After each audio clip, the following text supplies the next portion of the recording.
June 8, 2013. Russian bus stops. In my attempt to be self-sufficient on this journey, I decided that I never wanted to rely on power outlets to charge my tablet. My solution was a dynamo hub, which creates a charge whenever my front wheel is spinning.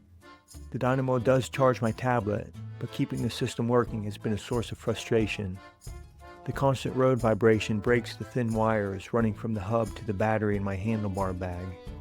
Today again, I spent an hour tracking down a break and splicing the wires back together. Keeping my tablet charged feels especially important because that's what I use for a map. I've considered getting paper maps as backups, but every week I travel 350 miles in one direction. If I followed paper maps, I would constantly need to be buying more, and that assumes they are even available.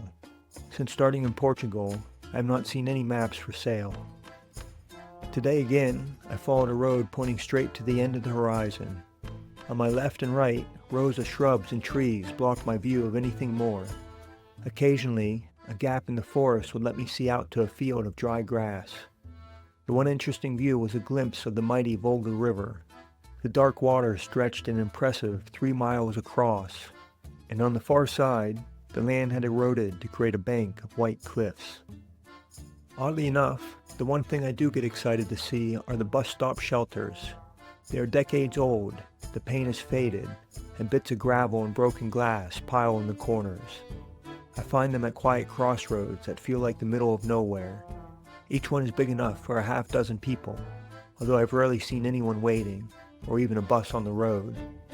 The concrete and steel structures are exceedingly sturdy. No natural wind could ever make one shudder. What I really like is that each bus stop is unique.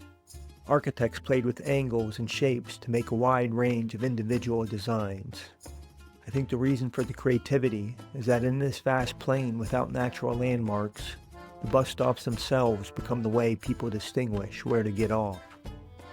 Adding to their charm, many of the stops are decorated with wonderful mosaics of abstract landscapes. Compared to the Russian cities, the colorful facade seems out of character.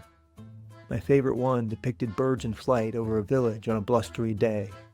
With a skillful touch, the tiles were placed in sinuous flowing lines and represented the wind. Sadly, the piece sat unfinished, abandoned years ago. Where the tiling ended, there remained a painted sketch of what was left to be done. I saw the uncovered wall as ambition beyond reach. After 10,000 tiles, the artist failed to place another. I've told a lot of people that I'm trying to circle the earth on a bicycle.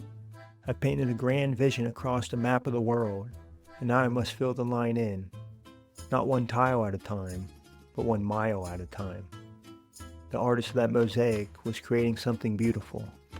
I wonder what caused them to stop. I wonder what my reason will be. In the afternoon, I bicycled out of the cloud of flies that has persisted for the past 250 miles. I celebrated by taking a map in my hammock without bothering to close the bug mesh. To be left in peace was glorious, and I slept for hours. I'm in my hammock again tonight, in a strip of forest between farm fields. 2 hawks have joined me for the evening, circling overhead as I look for dinner.